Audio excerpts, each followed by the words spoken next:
হযরত মুসা আলাইহিস সালাম একদিন আল্লাহ তাআলার সাথে সাক্ষাৎ করার উদ্দেশ্যে তুর পাহাড়ের দিকে রওনা হলেন। তুর পাহাড়ের উপরে আল্লাহ তাআলা গায়েবী আওয়াজের মাধ্যমে মুসা আলাইহিস সালামের সাথে কথা শুরু করলেন। মুসা আলাইহিস সালাম বললেন, হে আল্লাহ, আমি জানতে চাই জান্নাতে আমার সাথে কে থাকবে। তখন আল্লাহ তাআলা বললেন, হে মুসা, এই বনী ইসরায়েলের মধ্যে এমন একজন কসাই বসবাস করে যে তোমার সাথে জান্নাতে থাকবে এবং তুমি ওই কসাইয়ের সঙ্গে থাকবে। তখন মুসা আলাইহিস সালাম বললেন, হে আল্লাহ, আমাকে তুমি একজন নবী বানিয়েছ। আমার সঙ্গে নবী রাসূল, আল্লাহওয়ালা, বুজুর্গ, দরবেশ তারা জান্নাতের মধ্যে থাকার কথা, আমার সঙ্গে হবার কথা, কিন্তু আমার সঙ্গে কসাই কেন? হে আল্লাহ রাব্বুল আলামিন, দয়া করে আপনি আমাকে সেই কসাইয়ের ঠিকানা বলুন, যাতে আমি দেখে আসতে পারি সে কি এমন আমল করে যে আমলের বরকতে সে আমার সাথে জান্নাতে বসবাস করবে এবং আমার জান্নাতের সঙ্গী হবে। তখন মহান আল্লাহ রাব্বুল আলামিন বললেন, হে মুসা, আজকে তুমি বাড়ি ফিরে যাও, কিছুদিন পরে আমি তোমাকে ডেকে নেব এবং আমি তোমাকে সেই কসাইয়ের ঠিকানা বলে দেব। তখন মুসা আলাইহিস সালাম মহান আল্লাহ রাব্বুল আলামিনের কথা শোনার পরে বাড়িতে ফিরে আসলেন। এইভাবে বেশ কিছুদিন অতিবাহিত হয়ে গেল। একদিন হযরত মুসা আলাইহিস সালাম কোথাও সফর করার উদ্দেশ্যে রওনা হলেন। তখন তিনি রাস্তা দিয়ে যাচ্ছিলেন। এমন সময় দেখলেন একজন মহিলা কান্নারত অবস্থায় দাঁড়িয়ে আছে। মহিলাটি হযরত মুসা আলাইহিস সালামকে দেখা মাত্র কাছে আসলো এবং বলল, হে আল্লাহর নবী, আপনি কি এখন আল্লাহ তাআলার সাথে কথা বলার জন্য তুর পাহাড়ে যাচ্ছেন? যদি তুর পাহাড়ে যান তাহলে আপনি আল্লাহর সাথে আমার বিষয়ে অবশ্যই বলবেন। মহান আল্লাহ তাআলা কেন আমাকে কোনো সন্তান সন্ততি দান করেননি? আমার বিবাহের কয়েক বছর হয়ে গেল, তবুও এখনো পর্যন্ত কোনো সন্তানের মা হতে পারেনি। আল্লাহ তাআলা কি আমার ভাগ্যে সন্তান লিখে রাখেননি, নাকি আমার কোনো ভুলের কারণে আল্লাহ তাআলা আমার সন্তান সন্ততি দান করেন না?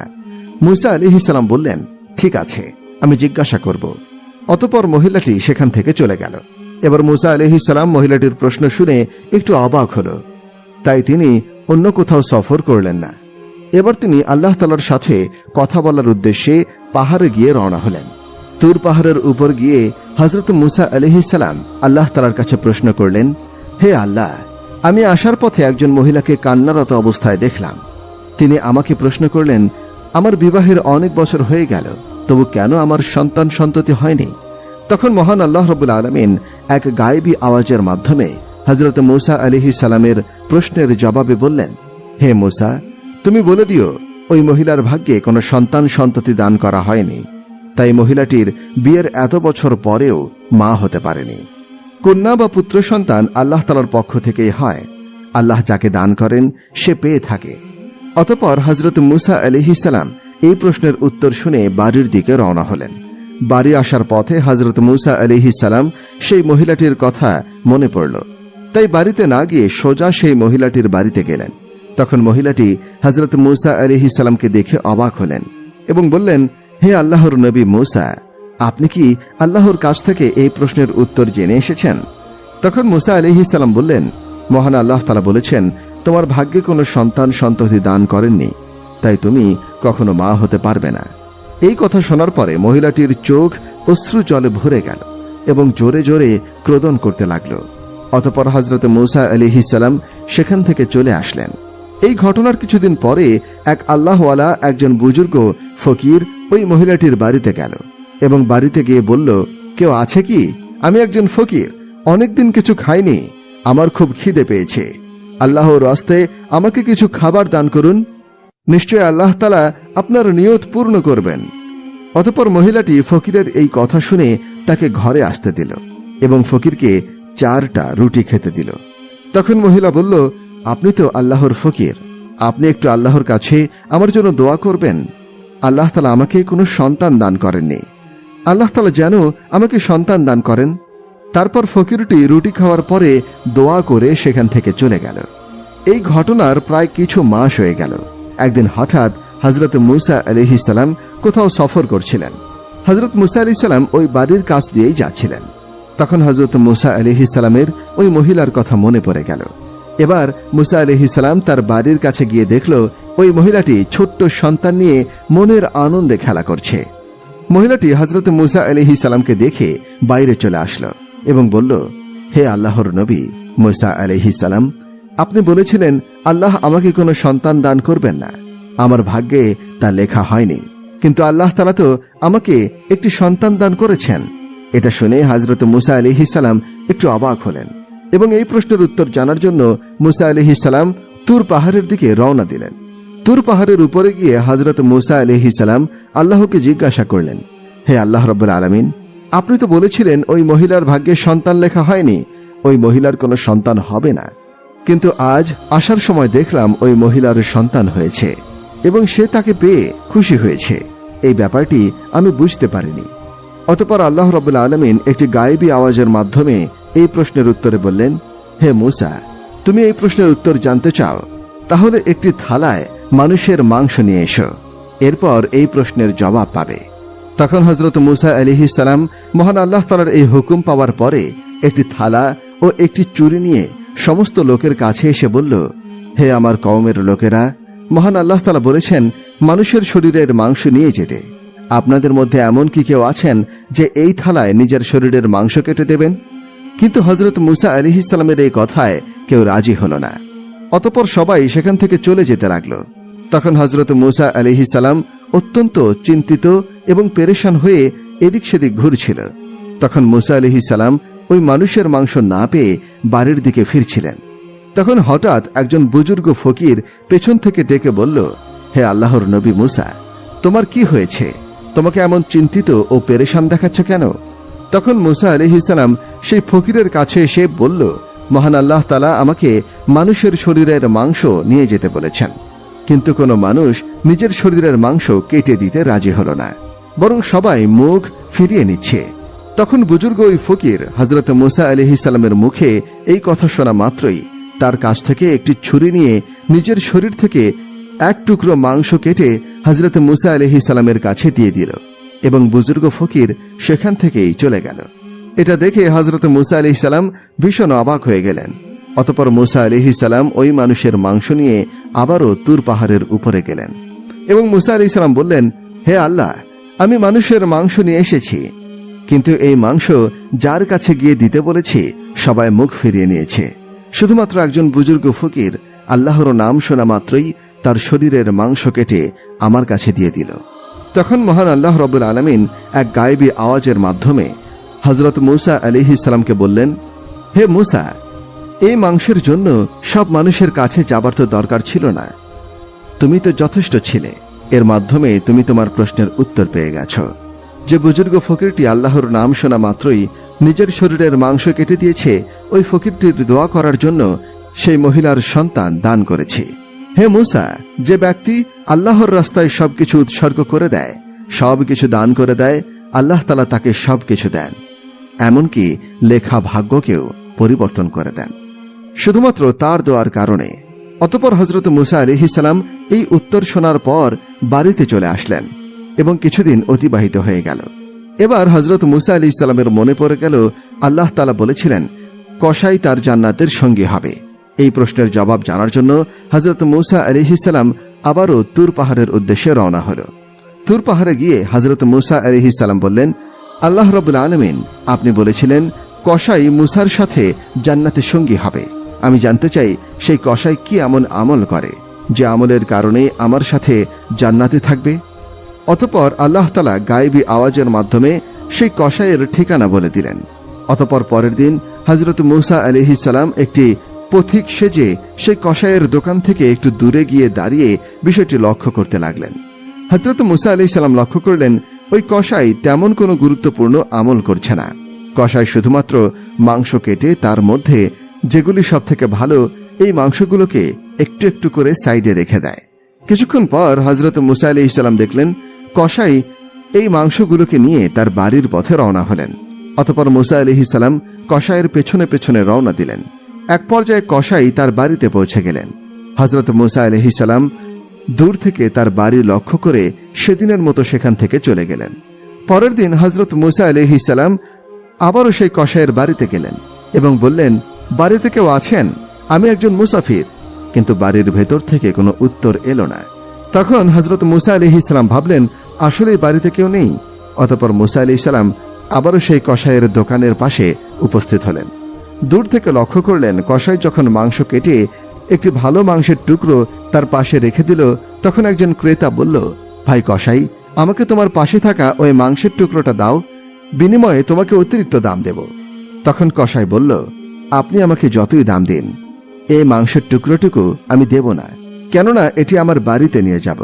হযরত মূসা আলাইহিস সালাম মনে মনে ভাবল, বাড়িতে তো কেউ নেই।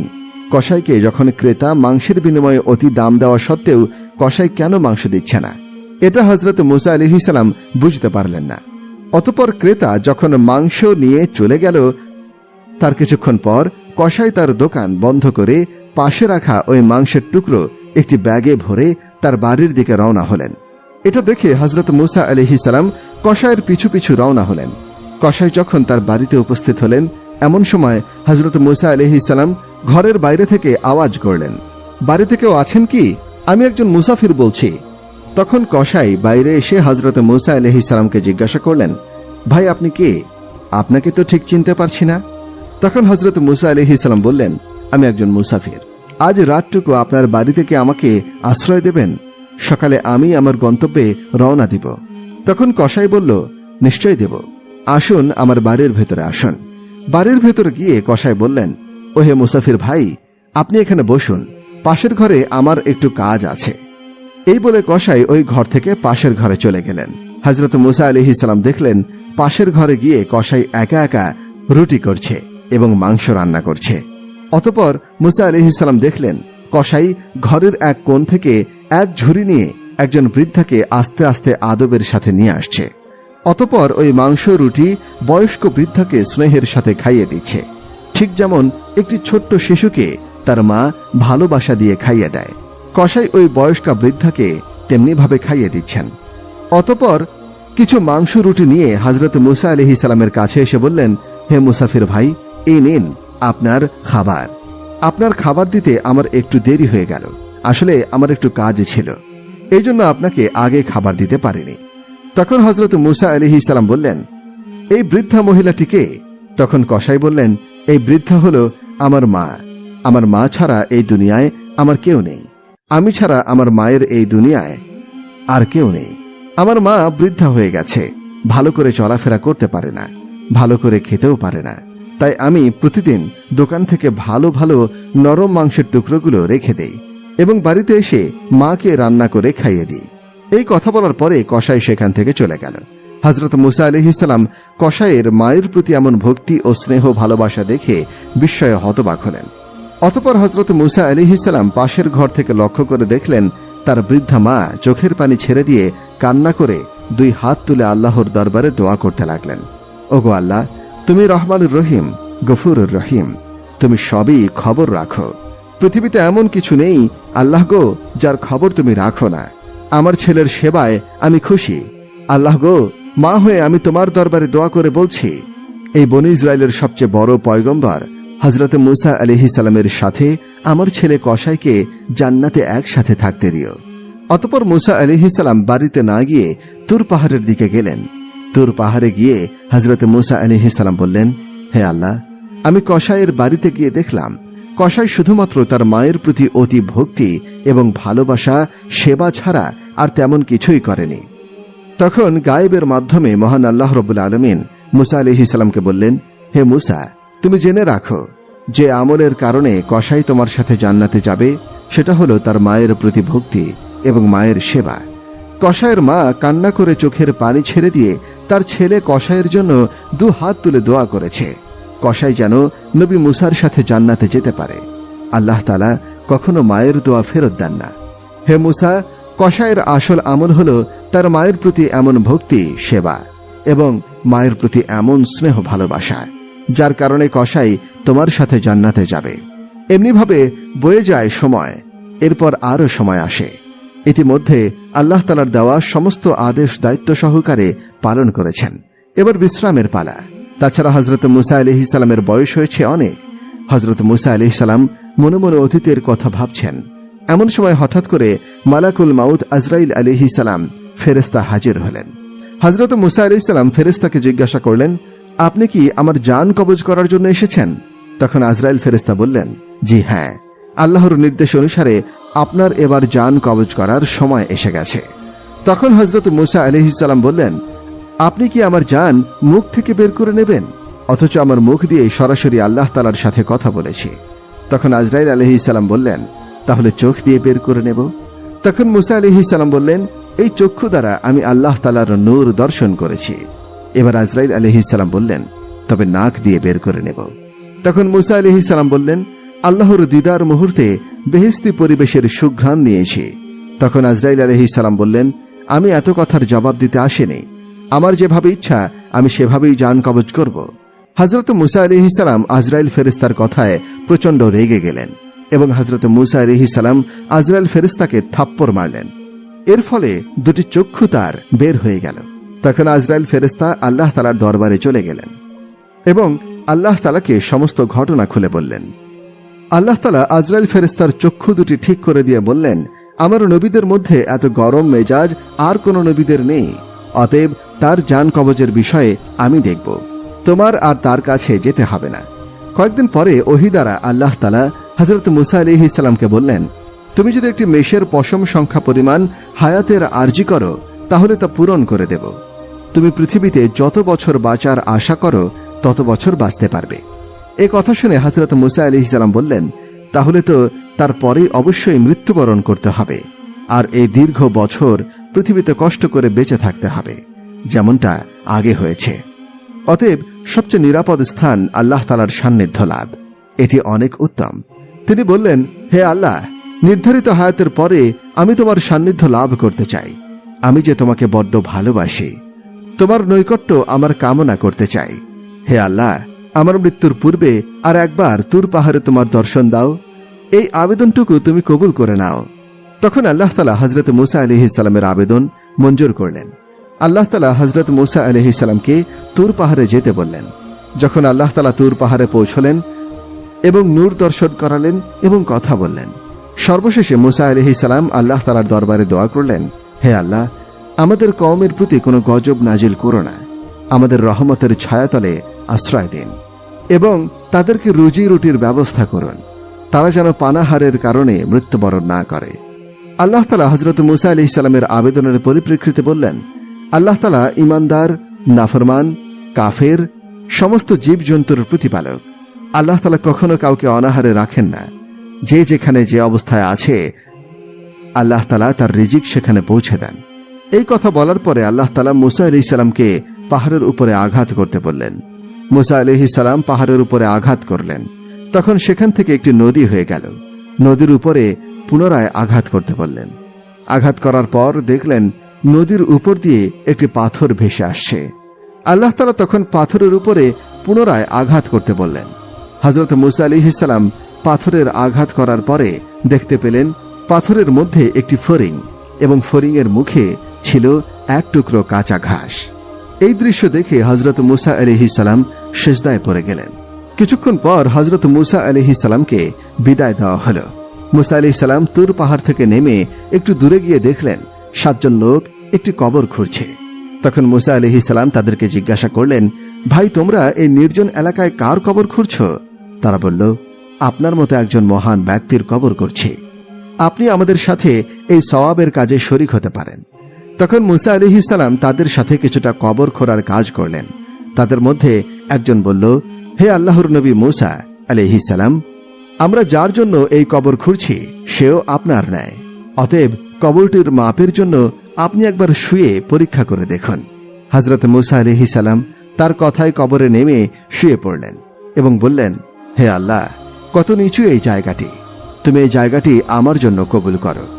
হযরত মুসা আলাইহিস সালাম দোয়া করার সাথে সাথে একটি ফেরেশতা এসে তাকে একটি আপেল খেতে দিল। বিসমিল্লাহ বলে যখন হযরত মুসা আলাইহিস সালাম আপেল খেতে শুরু করলেন, তখন মুসা আলাইহিস সালামের জান কবজ হয়ে গেল। তখন ফেরেশতারা হযরত মুসা আলাইহিস সালামকে উঠিয়ে গোসল করালেন, জানাজা পড়ালেন এবং তাকে পুনরায় ওই কবরে দাফন করে দিলেন।